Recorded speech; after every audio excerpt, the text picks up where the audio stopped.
Hi! I am back with another video. This is GPT Assistant bot. It's really cool. I'll show you how to use it. First, just invite and give proper perm. And now use this command. Here you need to accept their terms and conditions. Make sure only 18 or above can use it.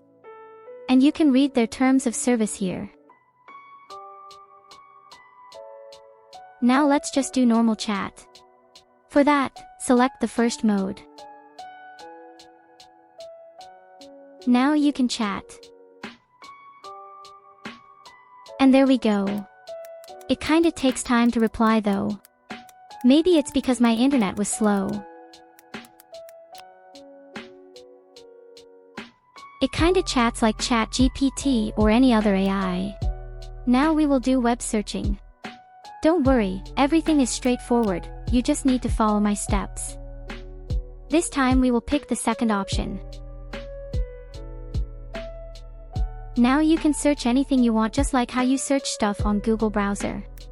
But please be careful with this feature in your server. People might search questionable things, and minors could possibly be exposed to that, which could put your server at risk. So only let trusted people to use this bot. Back to the topic, you can see, it has searched my YouTube channel. This means, the bot is working pretty well. So that is it. I just found out about this bot, and thought of sharing it with you. To my surprise, the bot has also received good reviews. Anyway, if you want free decors and layouts, just join my Discord server. You'll find the link in the video's description. You can also join us if you have any doubts regarding the videos. It's a lovely community and we all love making new friends. If you like this video, hit like and subscribe button. See ya!